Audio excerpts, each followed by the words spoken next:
What is up, you guys? Most of the time my videos are on short-term rentals and they're very positive, but today I come with bad news, but hopefully it will save you in the long run. I am going to give you 5 reasons you should never buy a Tesla and talk about all of the reasons that I would never buy a Tesla again, things that have been a huge inconvenience or just very costly, and why I think any other car would be a better choice for you. So let's get into why not to buy a Tesla.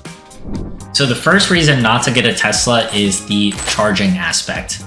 Now, I know this could be a simple workaround. You could have a home charger. There are more chargers coming everywhere. But at the end of the day, Tesla is just not ready for the road in terms of gauging battery life. I have had multiple times where I have 20, 50, you name it. I've had miles on the car left to go. And with zero warning, the car will just shut off, the battery will die, and I will be stuck in the middle of a highway, in the middle of a 1-lane street in Philadelphia, in Center City. I have been stuck in all of the worst places, and the best thing about Tesla is when your car battery dies, tow trucks can't tow you. There is something about the car that makes it impossible for them to tow you when the battery is dead, and there is no way to jump a Tesla. So with that, you are going to be waiting instead of like an hour, 2 hours. I'm sure you guys have waited for a tow truck before. You'll probably be waiting 8 hours. I've had to abandon my car, get in a hotel. Last time my car broke down, I had to wait 6 days for someone to come pick the car up. Luckily, that time I had the car parked in a gas station. But reason number 2 to never buy a Tesla is their customer service is potentially the worst on the planet. Instead of just like answering you and trying to help you, because they're like a step up from normal annoying customer service calls, and the people that work there feel a little more entitled, you can say exactly what your problem is and they try to fix something else. They try to like one-up you or find another solution, and it's just really frustrating. On top of that, if you do not answer Tesla within 1 minute of a call back or a message back, they close your case. So my last time, one of the reasons it took 5 days is I was sitting there for hours trying to talk to them, and I would look away for a second, 2 minutes would pass, and even though I was like 2 hours into a chat, finally got them to agree to do what I was asking them to do, and I was voluntarily paying whatever it took to get this done. 2 minutes had passed, they closed my case, and I had to go through another 2-hour cycle just to get to the same point. So try to avoid Tesla and their customer service. Tesla does a very good job of having like higher technology, and it's a cool car to have. I mean, it's fun, it's flashy, the drive and having the touchscreen is like really cool. But at the end of the day, the actual car components are their horse. They're no good. So I have had issues with this car that I have not had on cars that were 8 years old. I've put hundreds of thousands of miles on. Give you something simple. So like the steering wheel, it literally chips to the point where you are just like bare touching metal. I've had the car for a couple of years. I don't have that many miles on it, and it's just falling apart. My sun blocker, when you pull down to keep the sun out of your eyes, both of them have fallen off with very little touch. They just pull right out. I'd say around all 4 of my doors, it's just like falling out of the socket, and you can see the internal pieces of the car. Now again, I don't even use it all that often. I'd say maybe 1 to 2 people driving at a time, but every aspect of the way the car is made is just very poor quality, not something you'd expect out of a $75,000 vehicle. So I think your value could be much better placed elsewhere, because a lot of what you're paying for is the tech, which I will get to in a second. So one reason I love and hate Elon Musk is he is a dreamer, and he often does get the stuff done that he talks about that sounds crazy.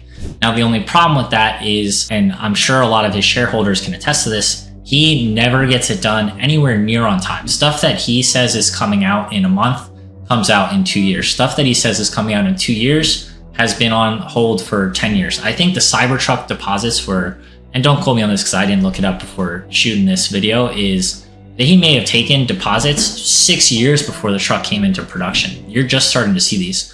So my biggest gripe is the self-driving has not improved. It's actually only gotten worse in the 4 years that I've had this car. I remember the first day I got it, I was so hyped because I drove home using the self-driving, and it did most of the work for me until I got into the city. Super cool. Now today, it is nearly impossible to use the self-driving because it checks if you are paying attention every like 3 seconds. And with that, even if you are paying attention, if you sneeze, all of a sudden you need to pull the wheel so hard to show that you're there. You're basically having to switch lanes or turn into oncoming traffic. And it's at the point that the self-driving is actually way harder to do and requires way more focus than just not having it on at all. It's dangerous. So the fifth thing that bothers me about the Tesla is it is very inconsistent with the tech working in terms of locking and unlocking the car. So there will be times where I get in the car using my phone, it opens on its own. When my phone gets near it, I will go somewhere, and when I come out of that place that I went, my phone no longer works as the key to the car, which doesn't make any sense. And you can take out your app and the app will no longer function and open and close the car.